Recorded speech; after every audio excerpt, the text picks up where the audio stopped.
Hello, friends, and welcome to the Exploring Washington State podcast. My name is Scott Cowan, and I'm the host of the show.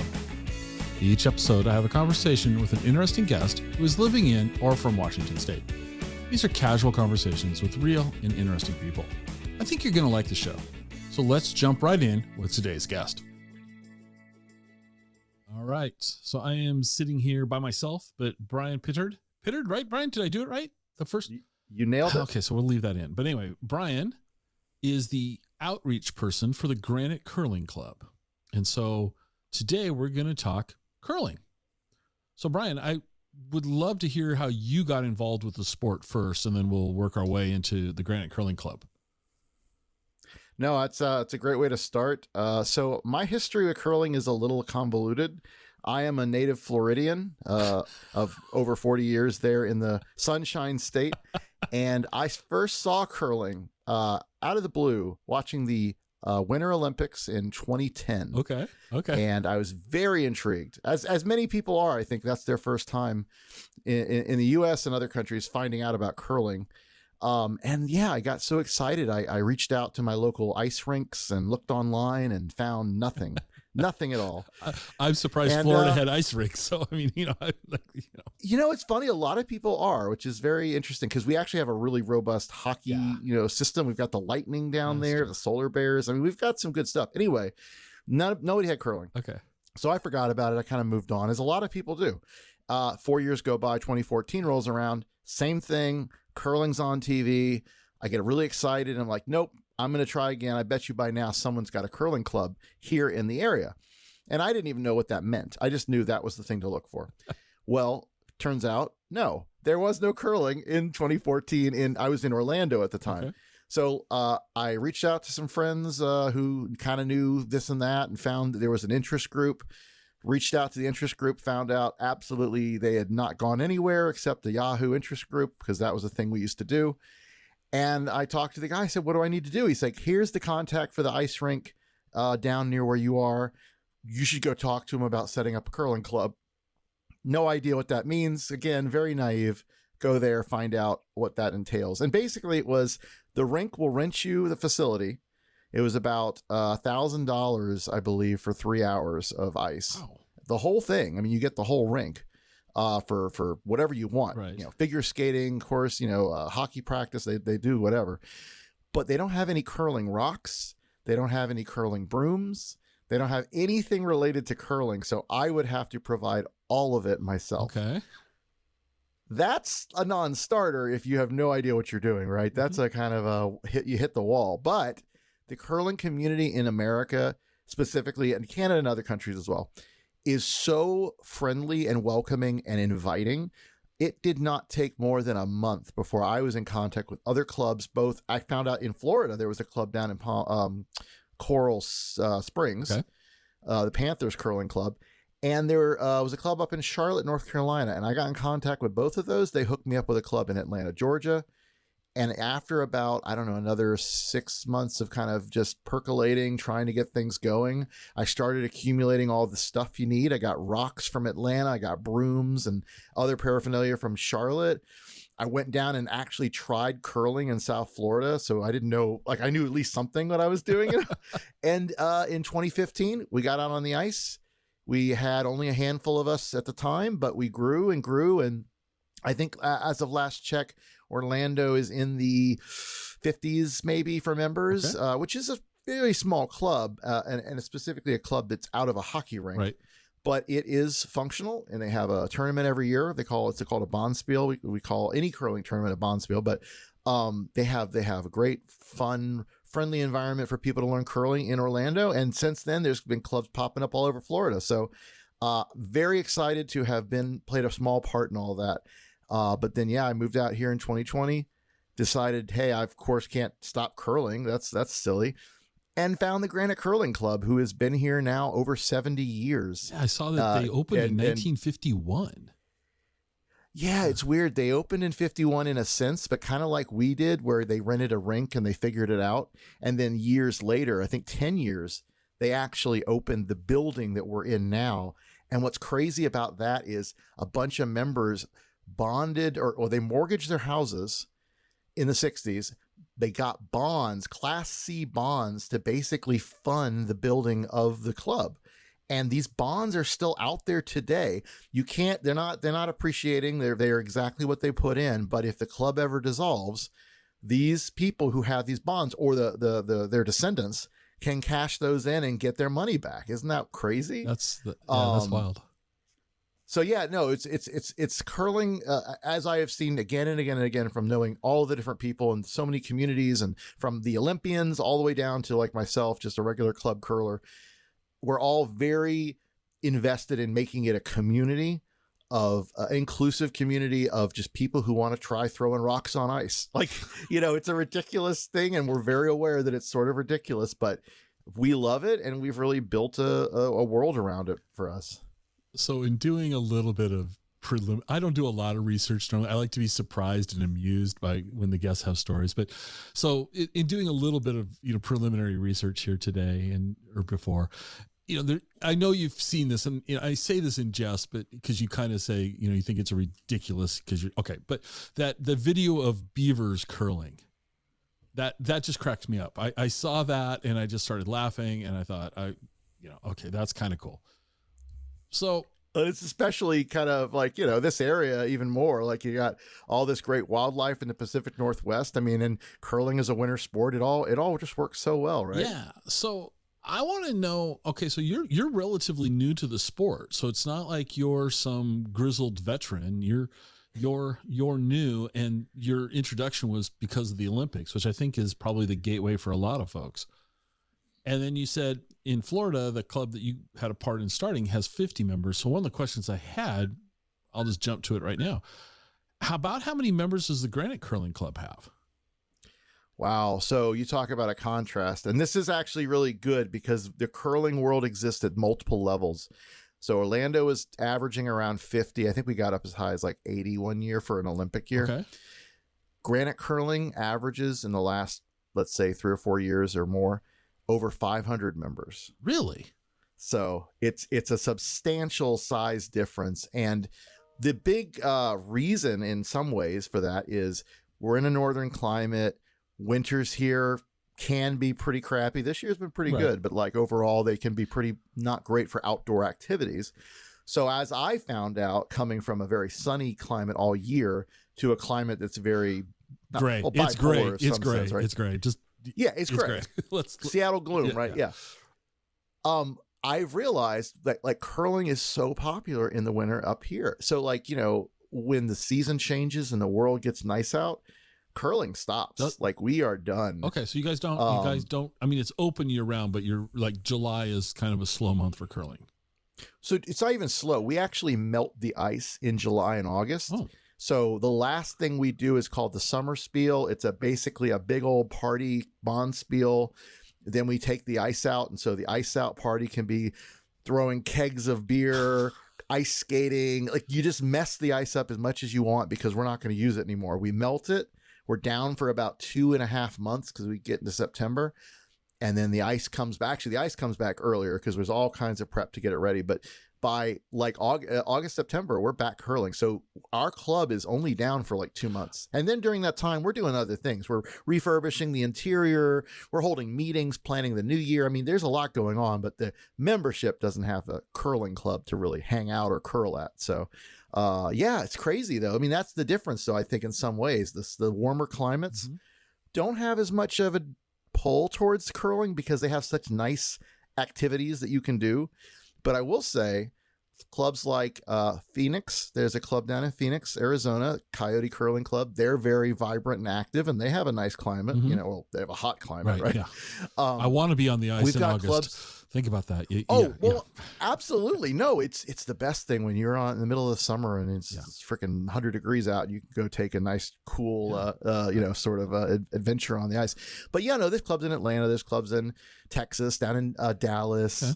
I believe Austin has a club. I mean, so the warmer climates are catching up, but we were definitely behind. But yeah, up here, curling is so popular, which is fantastic. Well, let's, for my benefit, but also probably for the people listening, I'm going to ask you to, and hopefully you know the answers, kind of like the history, the origin of curling. How on earth did this sport like you said earlier, throwing rocks on ice.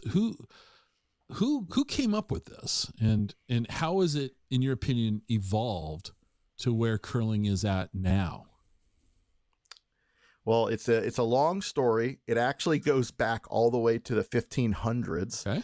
And though there is some thought about maybe it actually goes back even further to the world of the Vikings. This is like speculation. I don't think they've actually proven this, but they basically found in Scotland records that said somebody was trying to see how far they could chuck a piece of ice, or a piece of rock rather, Right.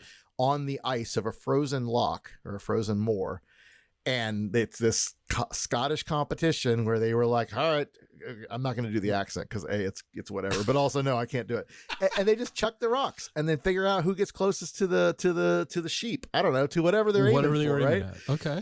All right. Yeah. So that's the history, at least at the early levels. And then later you see Scotland, specifically the is it the Caledonian Curling Club, I believe. They actually started to formulate and codify the rules of the sport. Okay. So kind of like golf comes from Scotland and probably had a similar evolution in that sense. And then it kind of spread out. But what's fascinating is curling really only went to a few places. Obviously, it went to the UK, and it also went to Canada, and it went to the US. So one of our first clubs way back is the Grand National Curling Club in the East Coast, Northeast rather, of the U.S., which has then spun out and become a whole curling association, and it became the National Curling Association for a time, and then kind of now it's just a regional association. But Canada, as anyone will tell you who knows anything about curling, kind of took the idea of the game and just blew it into one of their beloved sports. I mean, they obviously do hockey really well, and they do curling really well. So that is shifting a bit. Curling in Canada is kind of on the wane, whereas curling in the U.S. and other countries is growing really substantially, both in numbers and in proficiency. So you'll watch competitions now that used to be dominated by Canadians, and it's actually U.S., Britain, Japan. There's so many countries now with competitive curling teams that it's quite a international sport. So yeah, the history is like a lot of detail in between, but the Olympics, it was like a exhibition sport back in the early 20th century for like 1 or 2 years, and then it went away, and it finally came back. I believe it was in the 90s. This is where I should have these dates, memorized, but yeah, no, in like the relatively recent period of like, the last 30 years, curling came back and is now an Olympic sport. So since then, it's just been growing and growing. So yeah, that's kind of like a quick and dirty overview. I will say one more point to this. The Scotland thing does kind of pervade a lot, because some of the terms we use they're definitely of Scottish origin. Bonspiel is kind of an interesting like portmanteau. They think of like maybe some German and some Scottish, but we use a term called the hog line, and that's kind of a weird term that we can get into. But there is only really 2 locations that we get granite from for our curling rocks. And one of them, the primary one, is actually right off the coast of Scotland. It's an island called Ailsa Craig. And if you look at it on a picture or a video, it kind of looks like a curling stone floating in the water. It's this round, like kind of oddly shaped big chunk of granite. And that's where 90 or some odd % of our rocks come from. Really? So, I mean, Scotland to this day plays a huge role in the sport of curling in that and other ways. I was watching this video on how curling stones are made, and all I could think, and they were using modern technology, right? To cut the big rock down into smaller manageable pieces, a rope that's diamond impregnated, if you will. And all low end technology. I mean, it's a diamond bits and bores, and but do you have any idea how curling stones were made before all of this? I mean, think about it. It's like that was what was going through my brain. There's 2 things about that video that stuck in my head. Number one is, how did they make these rocks before? And number 2, how long does one of these curling stones last? Because I didn't think about this, and they were talking about how they kind of rough up the surface so that it doesn't chip as easy. And then all of a sudden, I kind of clicks. It's like, oh, wait a second, we're sliding these down the ice, and they're on occasion coming into contact with other rocks. So there's there's collisions happening. So in your world, how long do these curling stones last? Well, that's an interesting question. And of course, your mileage will vary. Of course. They are made of a very dense type of granite. Mm-hmm. There's actually a couple different types, but that's one of the reasons that they only come from that part of the world is it's just got incredibly dense granite that's very hard to chip, which is why they're using the diamond saw and all that stuff. So rocks will last you years. I mean, I don't have a precise guess, but I would say probably in the order of like decades. Okay. So now what happens though, there's a lifespan of a rock, right? So they make a brand new rock from Cays of Scotland, which is the place I was talking about, Ailsa Craig. They quarry the rock, they do the thing you saw on the video. Then they sell these to the clubs, and the clubs pay a premium. Those rocks can cost upwards of $600 or more a rock. So you need 18 rocks in a game, and you do that as sorry, not 18. My brain's not working. It's 16. 16. So it's 8 per team. Right. And so each we'll get into some of the logistics probably, but that's a lot of money. Yeah. It's not cheap to get a whole and that's for one game. Our club has 5 games that can run simultaneously. Okay. Plus you always want to have backups and spares in case something happens. Right. But those rocks, once they kind of wearing down over the years, and yeah, sure, some of them can get cracked, or somebody might drop them, somebody might do something else. Anyway, they will eventually find their way back to a company that will refurbish them and patch them and then resell them to other clubs that can't afford that level of expense. Like mine in Orlando, we actually bought refurbished rocks. We only paid, I think, $200 a rock. Do you realize how silly that sounds? We just bought refurbished rocks. I mean, exactly right. Okay. No, it is ridiculous. Again, all of this is ridiculous, and we're very aware of it. But no, I mean, but a good curling rock, even if it's been refurbished, can last you again decades of play. And then what happens is that there's yet another phase after finally they've kind of really run their course. Clubs will either kind of give them, or usually like have people donate to the club, and they'll get to keep a rock, or they'll take them back at a company and they'll make smaller little ornamental rocks.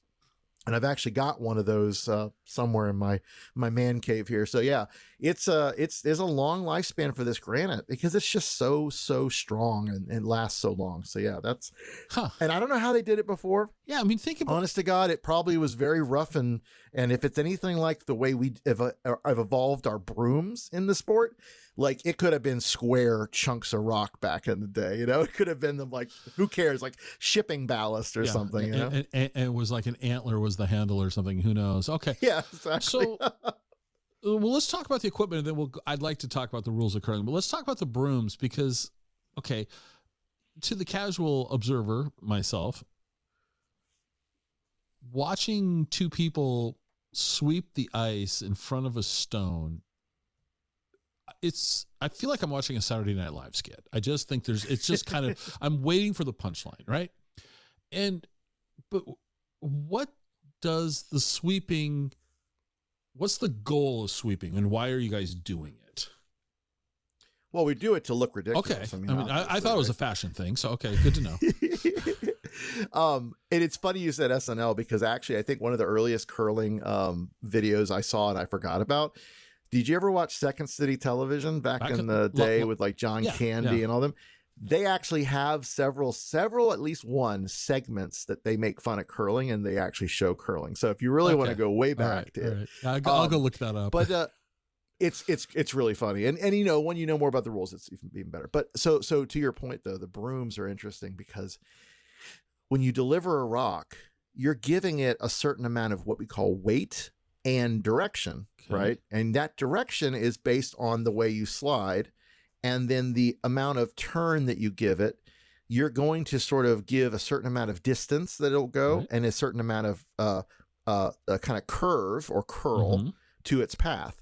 So that's great in theory, right? If everybody's delivery was perfect, and if the ice did not change over the course of a game, which it absolutely does, as you would expect, you would be good to go. You don't need sweepers at all. Okay. However, we know that things happen, and a rock delivery is not perfect by far. A lot of times, it's definitely a imperfect science or sport. So the sweepers are actually trying to help make sure the rock goes further, and or straighter, or if and there's a little bit more behind this in the last decade, you can actually not just make it go straighter, but you can actually make it curl even more in a certain direction. So all of these things are what the sweepers are trying to do. Okay. All right. Does that make sense? It does. It does. I can tell you're okay. So basically, I'll give you my layman's view of what I see curling, and then let's talk about how that pertains to the rules. So there's an individual, and they're going to send the rock down the ice towards, I'll call it a target. So kind of with the center and a couple of rings around it. Okay.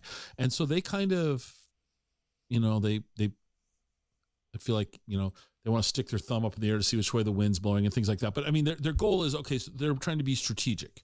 Okay. And so they send the rock down, but they do this with they're sliding, and I'd like to have you explain that to me. And then the sweepers are doing their part to assist. And then the rock stops wherever it stops. So then somebody on the other side does the same thing, coming back towards me. Okay. And then we're all throwing it at the same side, aren't we? You're all going the same direction, and then that end is over. You go the other way. So let's say it's the red team. The red team throws the first rock, and then the blue team's going to strategically decide to move the red rock out of the way or whatever. And so there's the strategy component here. But the delivery of the rock, why are people going down on one knee? And at what point can people start sweeping? Can they start sweeping immediately, or do they have to stop before the rings?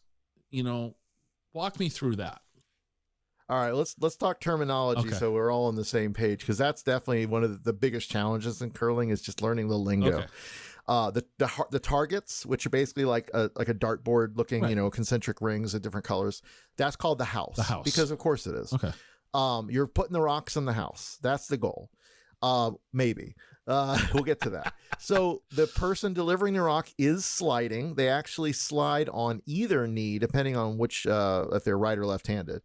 But if you're like me and you're right-handed, you're going down on your right knee. Make sure I'm remembering this, because I do it I just did it last night, but it's every time I have to sit there and I'm teaching, I'm like, which one is it? But you're kind of doing like a lunge is really the closest approximation. Okay.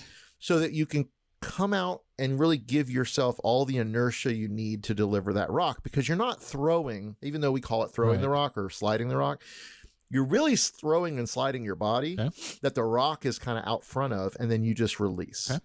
And that's how it delivers. And then when you release, you're again rotating your wrist one direction or the other to give it a certain kind of direction, and then that'll help determine the curl. So you're doing that. Your teammates are sweeping. Yes, they can sweep whenever they want. Usually there's no point to sweep until you've released, but I have absolutely seen sweepers. In fact, last night, my team, I had a really light rock. It was not going to make it to the other side without assistance, and they jumped right on it immediately and swept it all the way there. Not always successfully, because there was sometimes I was just really short, which happens. But the lines of play that you encounter as you slide, and then as the rock goes to the other side, the first line that you care about is the hog line, and it's the hog line nearest you. And yes, I said hog, because as it's been explained to me, in Scotland, a wee hog, not like, wee, but little, but like just, it was sort of a term of endearment about like, it's just right, or the hog is in that like sweet spot or whatever. So the hog lines, there's two, the near hog and the far hog, determine sort of the valid period where the rock is in play. So you have to release the rock before your first hog line, the near hog. Okay. And that's usually like a red or some kind of whatever line that's really close to the house, in front of or past the house. Then it goes all the way, and it has to go over the far hog. Okay. And once it's over, it's in play. You're good to go. It may or may not be in the house. It may actually be in front of the house, because that's a defensive maneuver called a guard that you want to keep other rocks, from hitting other places in the house or just whatever you're doing, your strategy. Right. But if it's in the house, they call it a draw. So you're drawing a rock into the house. Okay. So yeah, so hog, draw, house. I think there's one more term that a lot of people don't know, and it's called the hack. The hack is the starting block. It's kind of the thing we push off of to slide. Okay. And there's other stuff. There's back lines, center lines, different size circles in the house that you can use for measurement, but all that's really kind of fine detail. Mm-hmm. Overall, the strategy of curling is to put your team's rocks closest to the center of the house, and it's called the button. Button. Okay. And it's not always a real button. Sometimes there's a penny. Sometimes there might be a little button under the ice, but it is the center point of the house that typically they use as like the reference point so you can measure. Okay. And your goal is to put your rocks closest to the thing. Now, that sounds pretty simple, right? You just got to learn to slide and learn to throw. Except you're competing against the other team and they're sharing the same play surface. So you could put a rock spot on the button. And I could knock it off. And then the next team comes along, the other team, and they can knock it out. Right. And so you have to not only think about your delivery and making sure you're sweeping and all the team stuff's working, but you also have to consider the strategy of keeping your rocks defended so that they can't easily be knocked out, or rather you're being aggressive trying to knock the other team's rocks out too. So, I mean, that is where curling gets very intricate. Some people have called it chess on ice because of the number of different scenarios you have to kind of think about and be aware of. So kind of like chess maneuvers, it's that same kind of deal where you're like, oh, we're doing this kind of maneuver. Oh, we're starting with a corner guard or a center line guard or a back of the house. I mean, so there's just a lot of different like things that come into play.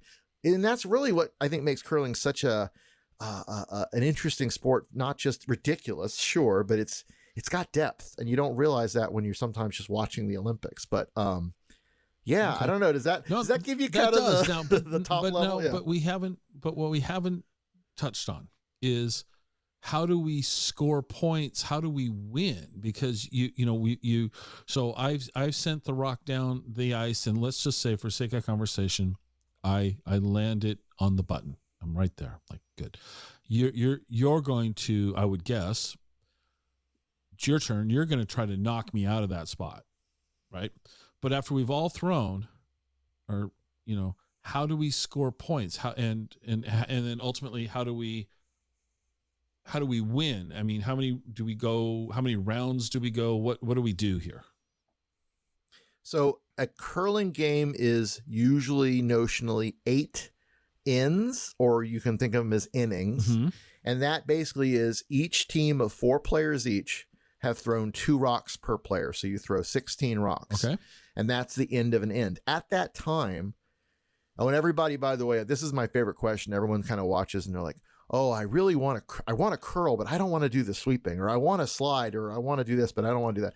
Everybody does everything for the most part. Okay. Every player throws 2 rocks and everybody sweeps a little bit. The one person who does not sweep does not sweep much is the skip. The skip is actually sort of the quarterback down at the end, sort of directing the strategy. So they are the ones who sweep the least, but everybody sweeps and everybody throws. Okay. The way you score then is at the end of those ends, when everybody has taken their turn, which rocks of which color are closest to the button. If I've got 2 rocks, let's say I'm red, and they are sitting nearest to that button before any other yellow or whatever other, I guess it's usually only 2 at a time, are there, then you get 2 points. Okay. But you, the red team, you're the only one that gets 2 points. The yellow team gets no points. Okay. And then the other side of that whole thing is, you can blank or not score. And there is a strategic reason for that. It's a little deep, but I can touch on it. And then you're also when you score, you give up control of the ice to the other team on the next end. So we have this thing, one more term. I should have put this in the mix. The hammer. Everyone loves the hammer. It's a great physical metaphor term, right? The hammer is the thing that you designate, or the term you designate for the team that has the last shot. Okay. So if you get to, because one of the teams has to finish, right? If your team throws the last shot, you have the hammer. Right. If you then score, the hammer goes to the other team. Okay. And this is a sort of a mechanism to keep curling a little bit more balanced between the two teams. So one team isn't just going to run away with it. And it shares the advantage, so to speak, of having that last rock placement. So, okay. so that's how the scoring works. It sounds so simple that it's like just closest to the pen or closest to the button. But in execution, things can happen like two stones are almost at the same part on the ice, or they're just on the other side of each other. And you actually have to get out a thing to measure who's closest. So, I mean, you get involved with stuff like that, and it can be a little complicated. So you said a thing to measure. Is there a curling measuring device that we have to use, or yes? Oh, okay. So what is the? Of course, there is. So what is that thing called? It's called a measuring stick or a measuring. It's like a measure. I mean, I think I've only heard people say "get the measure" or "we're going to measure." Uh-huh. There might be a better technical term, honestly. If there is, I don't know what it is. We'll call it for the. But yeah, it doesn't have anything colorful. I think I've probably hit all You've the got colorful. all the colorful ones for us. Okay, so there's a measure, and so if you say I'm closest, I go no, I am, and we're agreeing to disagree about who's closest to the button. Then we break out the measure, and then one of us is proven to be correct. What happens in the bizarre thing if they were identical? I mean, it happens usually when the measure, and I did confirm it is the measuring device. It's very unadorned and simple. It's so precise that you actually never have a situation, that I've seen. Okay. Maybe it is still possible. It must be possible. But you get such a gradation in that device that one of them is closer than the other. Okay. Now, let's say theoretically though that you do tie. And this will happen in a game too. If you finish your 8 ends or 6 ends or however many you fit, usually a game's like 2 hours for league play. So if you run out of time, and you're tied, you gotta resolve the stuff. And so what will happen occasionally is you will do what they call skip stones or last shot, draw shot challenge. And basically it's one rock per team. Who gets closest to the button? Winner takes all. And you just go one after the other. Okay. And that's it. That's how you solve. Now, what are the chances that you're going to tie again? They're pretty low. But if it happened again, you do it again. And you just keep kind of iterating. But in practice, I think I've heard that happen a handful of times ever. So it's pretty unlikely that you get to that extreme case of, who is. But I will say curling is one of the most sportsmanly sports, and I say that to say that we believe in this thing called the spirit of curling, and that is fair play and never rag on your opponents, always very positive and polite. We shake hands at the beginning of every game, and we shake hands at the end of every game, and we say good curling, good game. We hang out after curling and have drinks together. The losing team always gets a free round of drinks by the winning team. Sometimes in the middle of a game, we'll take a break and do a broom stack. We'll stack our brooms on the house and we'll go upstairs and have a drink in the middle of the game just because we need a break and it's fun. So there's a lot of things like that really promote a camaraderie among curlers in that way. Right. Okay. That's awesome. I love this. This is I'm so glad we're having this conversation. This is great. Now, I'm for the sake of conversation, so you guys are located in North Seattle, kind of almost like, isn't that shoreline area? Is that what we call it? Like, are you right there? It's so close to shoreline. A lot of times we just say shoreline, but it's actually technically still in the city. So just off of Aurora, what about 128th, right? So yeah, I think 130th is the cutoff, I think, for shoreline, if memory serves me right. Okay. So based on this, I'm listening to this episode, I'm driving around my car, I'm in the Seattle area. This sounds interesting to me. I want to find out more. How does one get a chance to try the sport at the Granite Curling Club? I'm sure everybody has it a little different, but at the Granite Curling Club, I want to give curling a try. How would I go about doing that? So it's really unfortunate in our situation, because we're so popular, we don't have as much free available time for just anyone to show up. Having said that, we have a program, we call it Learn to Curl. That you can at pre sign up dates, you can go and sign up, and it's very inexpensive. I think it's $25 for an hour and a half. Okay. And you show up by yourself or with a group, and you can go out and learn from our instructors, basically how to curl. And it's very quick. So, an hour and a half doesn't give you a whole lot of time, but if you're interested, we then roll you into like, hey, here's the membership package. If you're interested, Okay. you can join and da-da-da-da-da. So you kind of have a chance to come I could sign up for an open lesson, if you will. Okay. And Yep. it's $25. Now, what about equipment? I'm probably not going to want to go to I'll call it the pro shop jokingly, but I'm not going to want to go buy my own rock. I think that's a little expensive for me. Yes. So what about equipment though? What equipment does one need if they're just going to go check it out? Can you just show up in your street clothes and go curling? You really can. I think the biggest thing we recommend, you don't want to wear heavy boots. You don't want to wear slippers. Okay. You want just basic tennis shoes, because we'll actually give you what they call a gripper that goes on the bottom of the shoe to give you a little more traction on the ice. Okay. You're not using skates. You're not using anything like that. You're just walking on the ice. But it is textured. There's actually a thing we call the pebble, another little fun term, but it's basically like a little surface, like a little, like it's liquid. It's like water droplets that give you kind of a texture on the ice. Okay. So it's not as slick when we have like the ice storms here. It's not like that. Okay. It's much easier to walk around on the ice. But yeah, you really just show up. And the only other thing I would say is, before you start investing in curling shoes or your own broom, which are the two things most curlers will spend a little bit of money on, you really want to wear stretchy pants, because let me tell you a story. My brother came to my 40th birthday. This was a few years ago. And I had a curling party at my club in Orlando, and it was a learn to curl, just like we're talking about.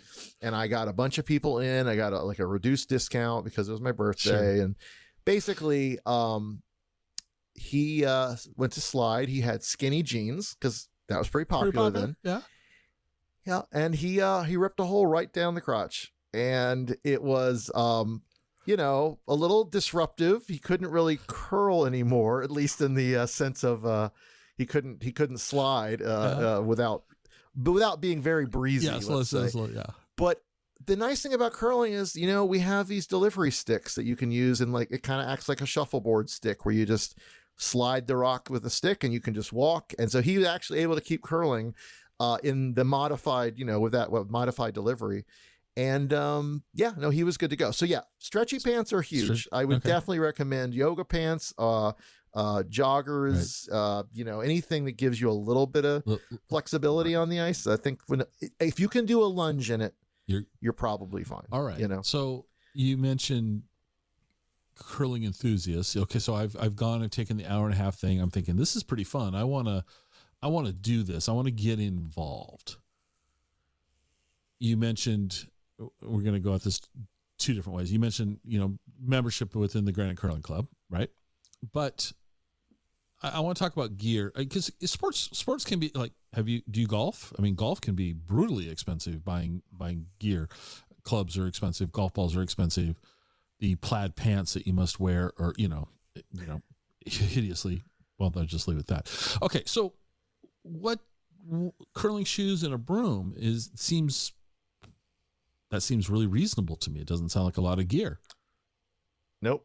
It's really not. Okay. I mean, I will say curling, we try to make curling as inviting as possible. We know it's special and kind of boutique, but we try to make it as inclusive and as open to different levels of income and different socioeconomic. It historically has been kind of a more affluent sport because a lot of early curling clubs were in country clubs, and they were a little secluded from different groups of society, right? Mm-hmm. But we, especially in Seattle, believe in equity and inclusive curling. Right. So, we try to keep the price point as low as we can. Okay. We actually do also give back to curling, organizations in our community to help them, come in and experience it for free. Mm-hmm. We just did that for Lambert House last year, and other organizations. We do an adaptive curling clinic for wheelchair curlers, people who are from the VA and they want to just have an activity. They come out, and so all this makes us say, it's a very accessible sport in that way. But for the price point, mm-hmm. You're spending about $200 on shoes and maybe $100 and $150 on a broom, and all of this. So you don't have to spend this right away. Right. It's all stuff you grow into. Mm-hmm. So, if you don't want to deal with the shoes, you can get a slider mm-hmm. and just put it under your shoe and slide on your regular shoe. Okay. The club has brooms that we use for our group events or our Learn to Curls. Group events are basically like Microsoft will want to come in and have a corporate team building thing. So we have a whole robust group events program where we bring in Microsoft and let them use the curling club, and they pay a whatever amount. But all that to say, you can grow into that sport with very little down, and then, pick at it, add to it. And again, you're spending a few $100s for equipment that will last you years. Well, and that's, I'm not trying to say a few $100s isn't significant, because it is, but golf is, you can spend $150 on just 18 holes of golf without the clubs and the ball. You can do that. Right. Boom. You can spend a lot of money on activities. It's interesting that you guys offer. I mean, where my brain went is like, the brooms are kind of like going to the local tavern and using the pool cue and you're like looking for the one that's the least warped, and inevitably it doesn't have a tip on it. And then you see some guy open up his pool cue case, and you're like, oh, I'm in trouble. So there must be curling hustlers who come out there and, just. Well, I mean, it's funny you say that, because if you want to Google Broomgate, there was a controversy about 10 years ago, maybe, and it got into some interesting, weird little hacks, let's say, and or equipment improvements, enhancements, let's say, that curlers were using to really get extra powerful scrubbing on the ice that really let you carve up the direction the stone went. And so the Broomgate came about because a company, I think it was Hardline, introduced this broom, and then the curling regulatory groups, the World Curling Federation, the USA Curling Club, or USAC. Anyway, all of these groups started sort of standardizing what type of broom is the standard competition broom. Gotcha. At Granite Curling here in Seattle, we're not so precious about that unless it's a sanctioned event. Mm-hmm. So if you do want to come in and hustle with your fancy hardline, which a lot of us have, I actually have one myself. Okay.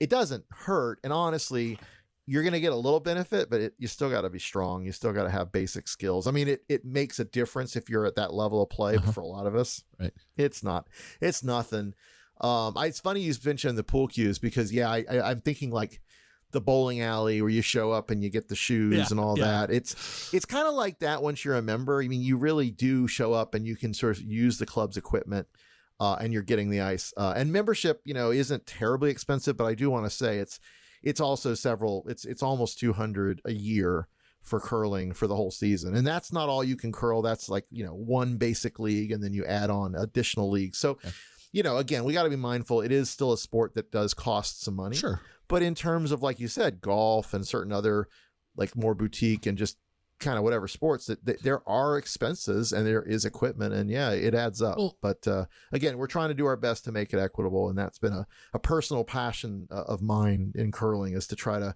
increase diversity, equity, and inclusion in the sport. Well, look, like golf or bowling, these are all, I mean, you have a building in now.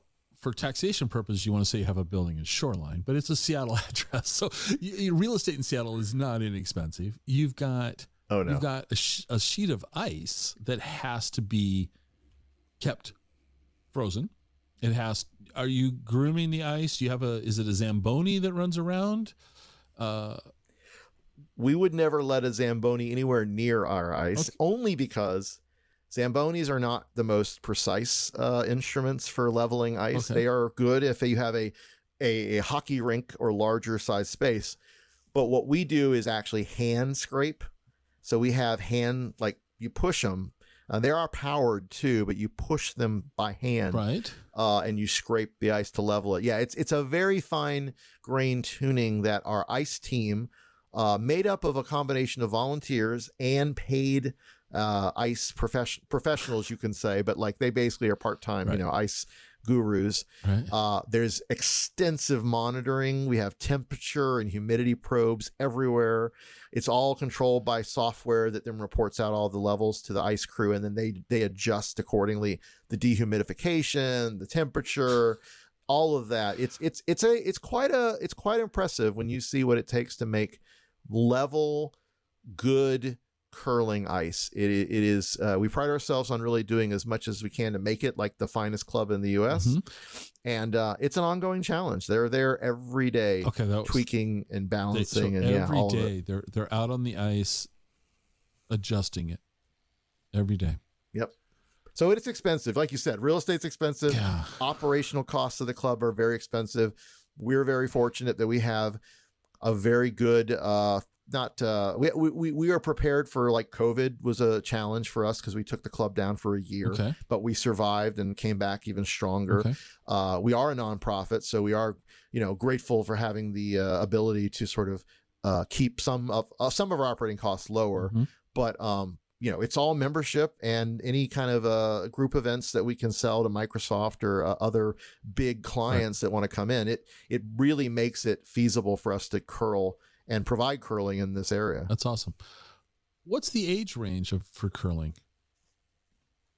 Oh, this is my favorite question. So I think on the young side, you can curl when you're like 10. It's really a strength issue more than and a maturity issue because, we've definitely had younger folks than that curl. But usually we say around 10 is pretty good to be able to push that rock because it's 40 pounds of granite. I mean, you're not picking it up, but you're still pushing it. And we do have light rocks for children that are actually like not granite, but they're a composite material and they're actually very light to push. But that's a training tool. We want them to get to curling like regular curling rocks like the rest of us use. So 10 on the low side, but on the high side, oh my gosh, we are so fortunate to have curlers routinely playing competitively even into their 80s. Really? And I would not be shocked if other clubs have curlers even older in their 90s. I mean, obviously at some point, whether or not they want to keep doing it is a question for them because it is exerting. I mean, you're doing a lot of work. But I know just thinking back and imagining in my head, the club demographics skew on the older side. And we just are really blessed to have a lot of retirees and people who have had multi-generational family members curl in this area, and they're curling well, like I said, into their 70s and 80s. So it's a really great sport for aging. You have things like the stick I mentioned. You have a seniors bracket. That's when you're over 50, you basically get to compete among all 50 and up. So you definitely have ways of making the sport really good and accessible to you as you age, which is important. So it's a quite an age range of curlers, but a lot of young professionals. Obviously, we're kind of a good mix. A lot of our newer curlers are like in their 30s and work in the local tech community because we do tend to skew a little bit much that way. But then if they're sticking around Seattle, they could curl into their retirement years. That's kind of cool. Yeah, because I think, the thing that I think about is you guys have a building and it's just your ice. So it's not like you've got open skate to help subsidize the costs. It's not like you've got it's not like the Kraken are practicing on your ice. It's not like you're trying to schedule around the Kraken either. So you've got the benefit of it's your ice. You have the negative, but it's your ice. You got to maintain it. If a cooling unit, whatever, goes out, it's your ice, or maybe now it's your water, your pool, right? Yeah. We have that problem sometimes when the power goes out. It's a little dangerous. And we just had that windstorm the other day, and the ice will stay frozen for a little while. I mean, you're in the matter of hours, but then it gets to be like you can't curl on it at that point. Right. You really have to then wait and refreeze it. So it can be a little perilous. So how thick is the ice? Oh man, see this now we're getting into expert ice level. I'm just curious because it's not like 3 feet thick, but it's got to be. No. It's got to be like it's less than a foot. Yeah, 4 to 6 inches maybe. Yeah, and there's different levels. So we have a concrete floor. We paint that concrete floor white because if you didn't paint it, you just have like gray, and that doesn't look right. No, most ice rinks don't just have a gray floor. Right. We have our vinyl and other painted logos and things in the ice. So there's actually like a layer of ice just to kind of set and kind of seal the concrete, you know, and then another layer of the materials I was mentioning, and then you have another layer of ice. So yeah, you're definitely in the 4 to 6 inches. Yeah, I wish I knew the precise amount, but the thing is, it varies over the season, because as we scrape down more and more, we don't reflood very often, but about, I think, once every month or two, there will be we call it a flood, where they'll get the water out and they'll re-level and they'll add a little bit back. So it's variable over the course of that time. So tell me something about curling that all the listeners are going to be surprised by. I mean, I know that's next to impossible, because you don't, maybe there's a curling master that's listening to this and he knows everything, but no, what's it interesting to you? What's an interesting factoid about curling? I am so interested in like the minutia of weird curling personalities. I think if I had to, say something about curling that's interesting, that people would be surprised by, it's the community, it's the bonspiel culture. So I mentioned bonspiels. I said that's what we call our tournament, but what I haven't really painted a good enough picture for you is the culture that is around a bonspiel. So, and this is, to me, I think the most interesting thing, because it deals with the people, really. We have all kinds of different bonspiels at our club and at other clubs. They are curling tournaments, but really they're parties. They're weekend-long gatherings of curlers from within our club, which we have 550 or whatever members. Like, you don't see the same people. You see the same people because you're in the same leagues throughout the season, but you don't see someone in a different league that you may never encounter. So you get to see a lot of people you don't necessarily run into all the time. You then also add on to that bonspiels. Like, I travel to other states. I'm going to North Carolina actually in a month to do a curling tournament, a bonspiel in Charlotte. And a lot of curlers like to travel to other clubs, because then they get to meet new people, get to see new places. And all of this is just for curling, but also for the people. The parties are themed. So we actually have just had recently we call it a holiday spiel. So basically in December, we celebrate all of the holidays in midwinter, and that's our holiday spiel. We're having our April spiel coming up. Our April spiel is very special because the April spiel is a bonspiel that runs basically 24 hours a day. Most times a bonspiel will only run during operational hours from 9 a.m. to 9 p.m. But because we have 56 teams coming, which is a large number for a weekend tournament, it is going to be running around the clock. You may have a curling draw at 3 a.m. You may have a curling draw at 3 p.m. It just depends on how you do. And that is the structure, but then every year that theme changes. This year's theme is off to the races, which could mean a lot of different things. And I'm actually somewhat privy to some of the decorations that they're doing for this, which, by the way, it takes a team, a village of people to bring together. And so all of their personalities, all of their crafting skills, all of their zany ideas all get synthesized into this weekend long party that we have. So you're decorating the facility. Do the participants dress? Oh, yes. You see where this is going, I hope. Yeah. So I will give you another example, one I'm very proud of. 3 years ago, I started the Over the Rainbow Spiel here in Seattle, which is our, actually, it's the U.S.'s second ever LGBTQ bonspiel. And we are very proud of that fact. Our friends over in Potomac, outside of DC, did the first one. They call that the Glitter Bomb Spiel. And we do this as a charity fundraiser for the Lambert House, which is a Seattle queer youth outreach organization. So this year's theme, and I'm very excited, we are doing musicals. So any team, so we're going to dress the whole club up like it's a Broadway theater, right? The bar, we have a bar in our club, by the way. I didn't even mention the bar.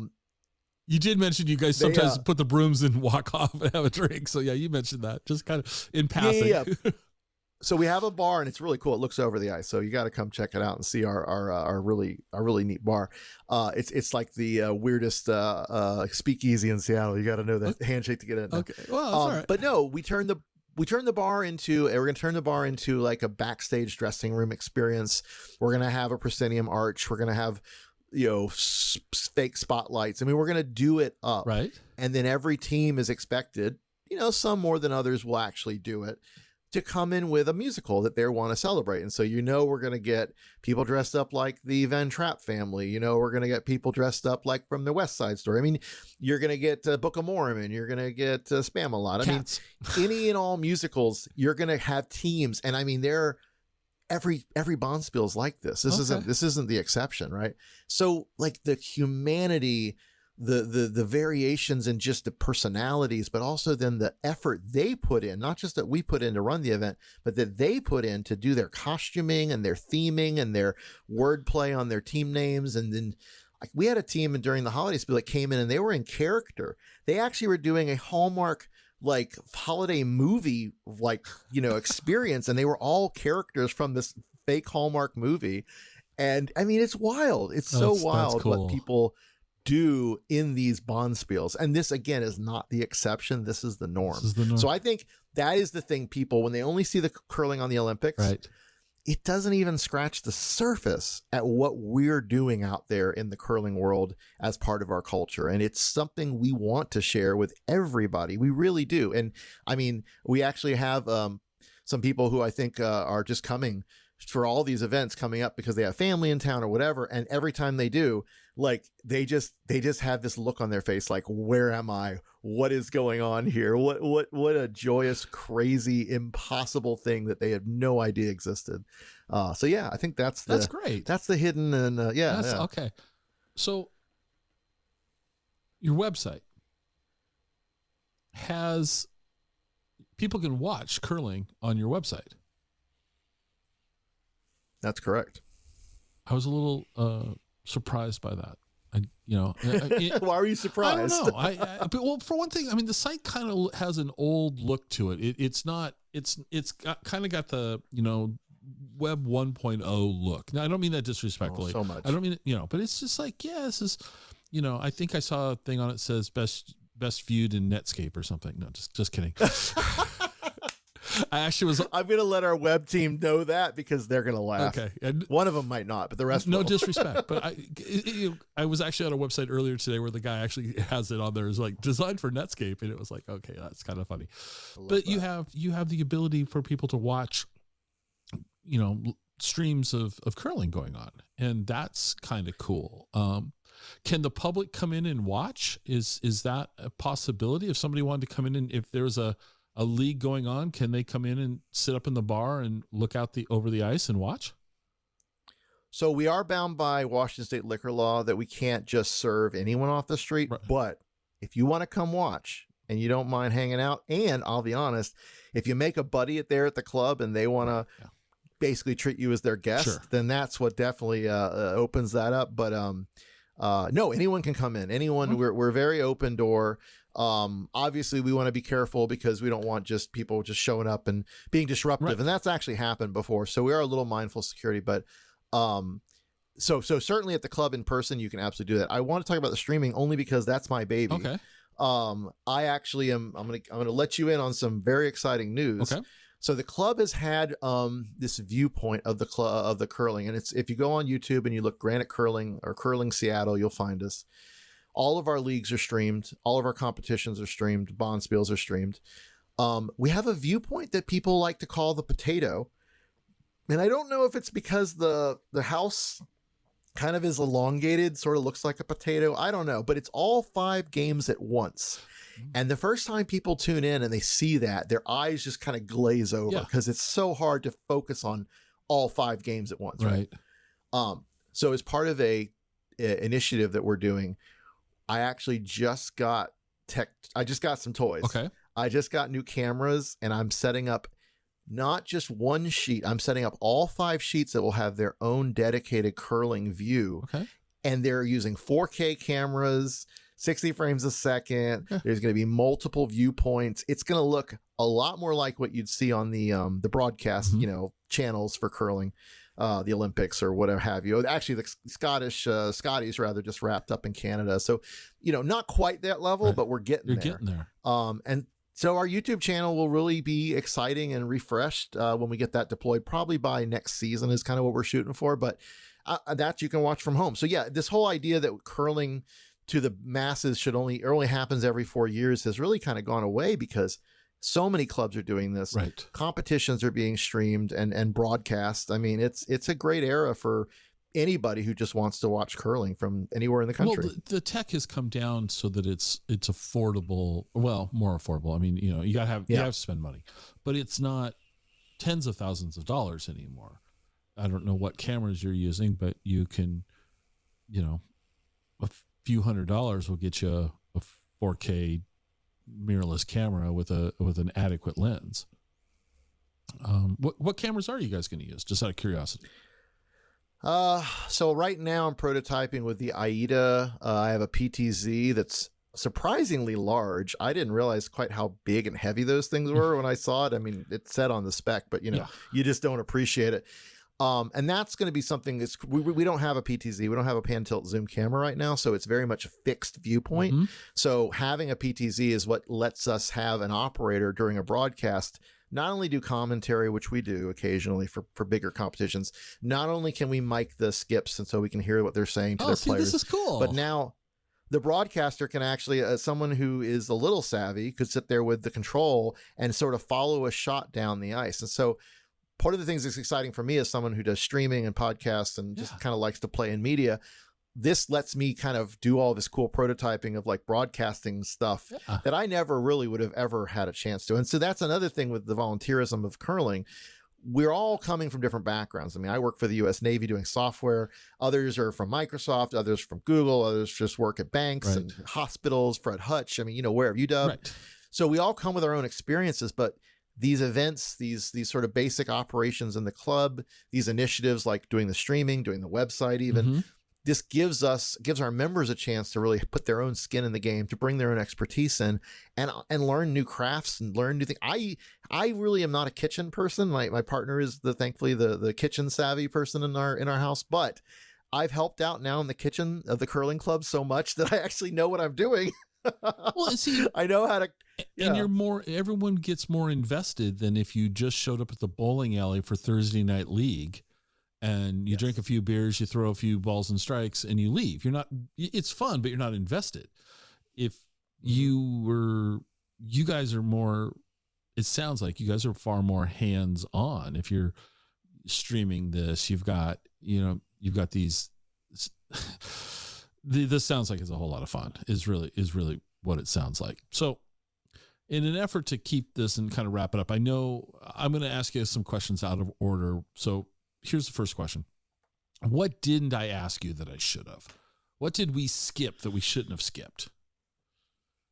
I mean, I feel like I have covered as much of it as I can. I think the only other piece to this puzzle is this. We really are excited about sharing curling with the community. And like we talked about, there's so many ways you can watch, so many ways you can experience, but any chance that you have to come try it, whether it's a learn to curl or a group event. And again, a group event sounds like it's this big corporate thing, but we actually have it dialed in to such a lower price point that even if you have a small group of like 4 to 8 people and you just want to have a party, you just want to do a little birthday celebration. We have a lot of birthdays actually that happen at the club.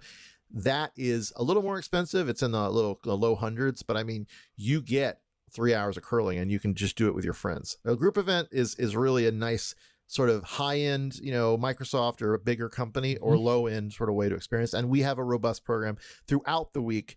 On the weekends, we have volunteers and our other paid employees who will help you facilitate like curling. I mean, I love teaching curling. It's one of my favorite things to do in the club. And I just really hope people realize that and come out and check it out. And it's all on our website. I was going to say, and I'll make sure that there's a link in the show notes to the website. But because of that, the only other thing. But let me interrupt. Yeah, sorry. Let me interrupt you because I want you to. I'm going to direct you. I want you to tell the audience where they can find the Granite Curling Club online. Where do you guys where do you guys hang out online? Where's your platforms? So our website, like you said, definitely needs a little bit of a redress, but it is curlingseattle.org. And that also is typically the hashtag or the @ symbol for Twitter, or X, or whatever that platform is. I just call it Twitter. It's going to always be Twitter. Yeah. It's a little stale. I think that platform is kind of diminishing a little bit in terms of interactions. But like Instagram and Facebook, we definitely use quite extensively. Actually, our new social media chair, Shannon Brown, has like brought new life into that platform and into our socials, doing stories and doing all of this great photography and from events and sharing things. And it's been really great. So honestly, if you just go on any of those platforms and look up Curling Seattle, you will find us. Mm-hmm. And then same thing with YouTube. I think it's at Curling Seattle. Okay. Or Curling Seattle like live stream or something. I mean, it's again very easy to find. We've gotten lucky and we've done a good job of making sure our SEO is pretty solid. So no TikTok, any of those platforms. You guys aren't. I want to do TikTok so bad, but I know for a fact that I'm not of the right age to really do that effectively, and I think we're struggling to find. But I will tell you, if you go on TikTok, there's a lot of good curling TikTok. I think you could have fun. I think the activity, the sport, lends itself to fun, and so I think it would be. I've been on TikTok like twice in my life, and just yes, right. It's not my thing. Okay, so all the social platforms, you guys, but really Facebook, your website, and YouTube are the three probably the big ones for you guys. Okay, great. And Instagram, Instagram. Okay, so I'm going to come over and watch curling. I'm going to come over. I'm going to schedule ahead of time with you, and I'm going to come over to the Granite Curling Club and check it out. I'm going to get a lesson in curling, and that ought to be just more fun for everybody else than it will be for me, just because I'm really uncoordinated, and getting me on the ice just in and of itself would be like hippo on roller skates. It's bound to be hysterical. But we all got to start somewhere. But I'm a coffee guy, so before I'm going to go stress myself out and put myself on the ice and make a complete buffoon of myself, I'm going to be looking for coffee. So I'm going to put you on the spot. Where should I go for coffee around that area? Oh, there's so many good places. We're off Aurora and 128th, so we're kind of in the there's a few Starbucks, of course. That's whatever. We all know there's Starbucks everywhere. But I think my favorite little not that coffee chain is Diva Espresso. Okay, yeah. It's not walkable. There's unfortunately not as many that are that walkable from our club, but it's about a less than 5-minute drive. Yep. I think you're heading east and then south. It's a very cool little coffee shop, great little cafe, very inclusive, very friendly, welcoming to all communities. It's right next to a dumpling place that I think is like Little Ting's Dumpling House. Anyway, great spot down the road from a tap room. Okay. I highly recommend Diva Espresso would be the place to go for good coffee. Then, and you said dumplings, which I live in Wenatchee, and dumplings we don't have those here. So that's a shame. It's just Wenatchee's kind of I like living here, don't get me wrong, but it's not a food city. Let's just put it that way. Gotcha. So where's a great place to grab lunch? I mean, Seattle's loaded, so I'm always asking this question. So where's a great lunch spot? So it's funny because as I was thinking about this, I've been to quite a number of places near the club because obviously, unless we're getting fed or we're doing something, it's like you got to bring your food. And the one place that comes up again and again and again, every person brings stuff from this spot, is El Camion Mexican. Really? And it's a food truck that I think they have built out into a little standalone sort of place next to their food truck. But their Mexican is solid. It's very true. I'm a huge fan. I go to San Diego for work a lot. I love Mexican food. Mm-hmm. So I'm picky. Is what I'm saying. So what should go to? What if I, I'm going to show up. You're gonna be my trainer. You're gonna teach me this. So I'm gonna butter you up and say, hey, I'll buy you lunch. What are you gonna order? Oh, at El Camion. Yeah. I think the carnitas. I'm a big fan of carnitas. That's kind of what I judge a lot of the taco or other types of, and I like street tacos. Honestly, street tacos, especially with just onion and cilantro. Yeah. I don't need anything else. I mean, I know there's others, people like cheese, people like salsa, people like all this stuff, and that's fine. But a little carnitas with onion, usually like white onion, but it could be yellow, and a little cilantro on a corn tortilla, soft corn tortilla is that's where I'm at. Okay. That's what I get down in San Diego. That's where anywhere I go, that's my judge of Mexican. So El Camion's is pretty great. All right.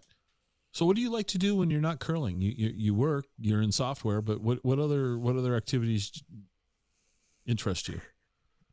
I used to have a life outside of curling. I don't know anymore. I've actually talked about this recently with my partner. So I did mention I'm a podcaster. I do a show, if you don't mind me mentioning. It's called Flame On. It is a queer comic book drag race deep dive, nerd culture in general. But we started this about 12 years ago. God, it's been 12 years. Good on you. It's been a long run. It's still an audio only format. I have not moved it to video, and I love that. I love radio. I'm a radio freak. Tom Snyder, I don't even, God, there's so many great broadcasters I've listened to over the years, but I really love the idea of making my own radio. And so when I heard about podcasting back in like 2009 or whatever, Adam Curry had thrown the term out, but other people were just starting to play around with it. I just got really into these shows, and I was like, I want to do this. I think we can do this. And my roommates and my friends got together, and we just started doing it. And then that was one version of our show, and then we kind of evolved into a different version. But I do another show called Comic Book Bears. It's basically a bunch of burly gentlemen talking about comic books, deep dives on comics. And so that's a big part of my life, doing comics. I used to go to Comic Cons all the time. I know Emerald City is coming up when we're recording this, but I used to go to San Diego, New York. I would go all over. I'd interview people. I mean, I was really working the beat. But these days, honestly, with curling, it's kind of taking all the oxygen out of the room. Why don't you do a curling podcast? It's funny you say that. I actually had thought about it, and I've been on a few. But one of my good buddies, Neil, he does Sweeping Affirmations, which is its own curling podcast. That's very much NPR-y, very edited, his voice is perfect. He has this really nice kind of, John DiLiberto, I don't know, whoever your NPR. So anyway, he does a show. It's called Sweeping Affirmations. He does his own discussions of curling. It's a really great resource. And he also does interviews. So I've told him many times, I said, listen, man, if you ever want help, if you ever want a guest host, if you ever want me to pick this up for you, I am your guy. So I think it's in my future. I think we will partner and do some kind of curling podcast at some point. That's awesome. But I also need a break from curling, honestly, because I am on the board. I'm doing the outreach stuff. I do the streaming. I do the bond spiels. It is kind of something I'm trying to force myself to get back into. So I'm a musician as well, and I do play different instruments, but I have not picked up any of my instruments in over 2 years. I think since the pandemic era, I was had some more free time. Right. I was messing around, but it has been a minute. And I think of all of the hobbies I've had over the years, I think the music is something I really want to get back to. So, we'll see how 2024 treats me. Right now, it's not giving me much time to do that, but maybe you'll see me playing at the curling club. We've actually talked about having a music night or having a bonspiel that's like music themed. That'd be so much fun. That'd be great. A lot of our members are musicians, and so we talk all the time about having a jam session, a pickup band, a little ensemble. It's crazy how many musicians come out of the woodwork. I think that's the stuff that's kind of important about what I do. That's very cool. All right, so my last question. This is very important. This is the most important question I've asked you all in the last hour. You have to answer it, and you have to explain your answer. Okay? Cake or pie, and why? Oh,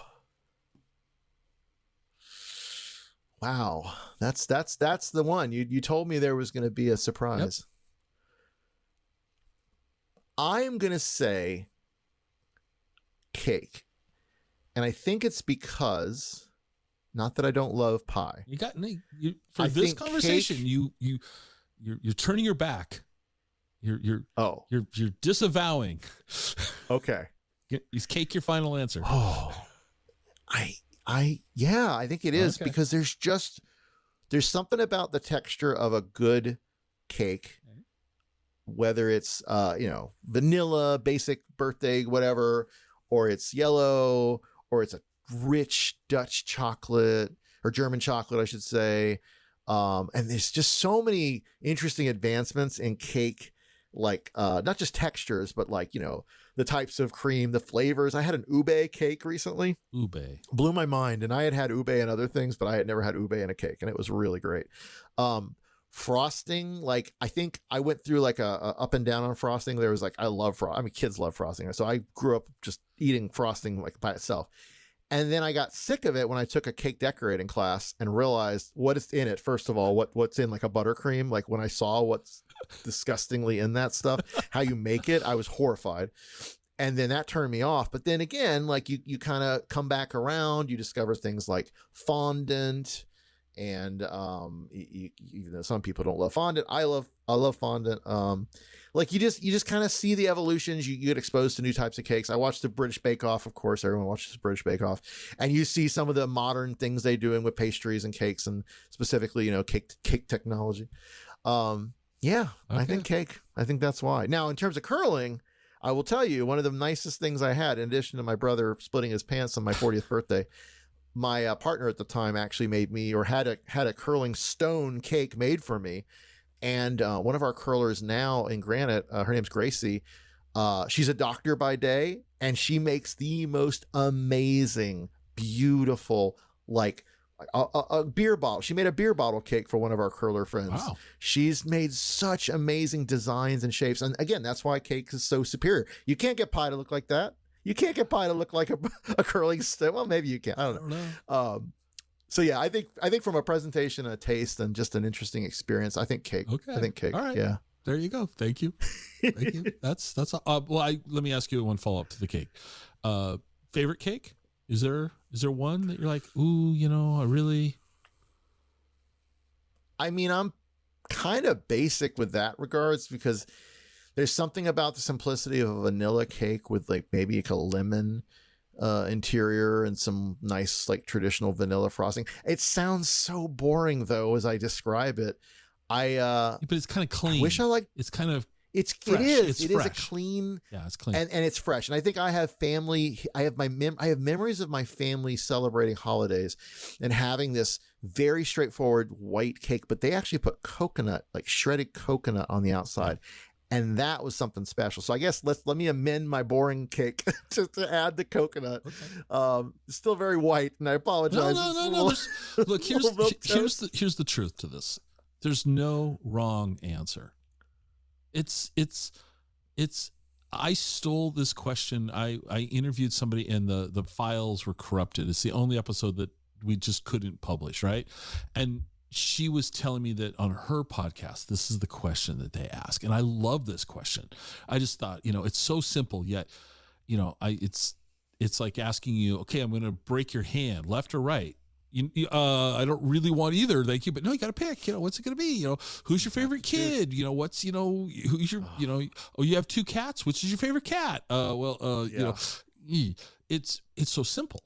And it is. It really gets to the core of people in some weird way. Although, as I say that, I'm like, what does it mean that I'm a like boring ass white cake? Here's the thing. I'm going to go back through the episodes. I haven't been doing this from the very beginning, but I started. I've probably been asking this question for 150, 200 episodes now. Wow. And I want to go back through and get the stats, because I will tell you unofficially, my opinion is that pie is in the lead. Significant lead. Like the fact that you said cake made me go, huh? Because I haven't heard cake in a long time. And so it's really interesting. I need to go back and get the data and start sharing that out. Just because there's no wrong answer. I'm very curious to see. Yeah, there's no wrong answer. I'm very curious to see. No wrong answer. Yeah, no, for sure. But cake or pie. And then, some people, it's funny. Some people, it's like instant answer, like boom. Other people, it's like I ask them to, which child are you giving up? All right. So anyway, Bryan, thank you so much. This was really informative for me. I think that you have painted a picture that the Granite Curling Club and the sport of curling is something that people should probably check out, because it sounds like a whole lot of fun. It sounds like it's very welcoming. It sounds like it's approachable. I think the problem with some sports to me is that they cloak themselves in pretense. They're not welcoming. Other sports are very urban and they're not welcoming on the other direction sometimes, right? And the picture you painted here, though, is a very welcoming environment, and the activity sounds like a whole lot of fun. And I had to come over to Seattle this summer. Well, not while you're shut down, but before that. I tend not to go to the west side of the state during winter if I don't have to. And I think we're through that. I mean, we might get one more blast of snow, but we should be through it at the time we're recording this. And I'm gonna sign up for a class and come over and do this because I think it'd be fun. And I hope other people that are listening will maybe we should have an Explore Washington State class, get people to join up, and I don't know, we come up with something fun to do. So anyway, I would love to do that. And I have one more thing for you. If you do come over for that, you give me a heads up. I actually have a curling coloring book that I will give you. My partner and I made this a couple years ago, and it's up on Amazon. If you look up curling coloring book, it is the quintessential little takeaway from these events, and it does pretty much the same job we do teaching. It just gives you that activity coloring kind of reminder. Okay. And it explains all of this stuff. So I'm happy to share that with you when you come over here. So we have a curling coloring book. It would be my pleasure though to really have you come out and check this out. Well, thank you so much for being on the show, and I wish you all the best. Thank you so much. Hope you enjoyed the show. You can reach me on Twitter at ExploreWaState. I'd love to hear your comments. You can also visit our website at explorewashingtonstate.com. If you know anyone who would like the show, it'd be amazing if you'd share the show with them. This is the biggest way that we grow this show. Good old word of mouth. I'm glad you were here with me today, and I hope to have you listening to the next episode. See you then.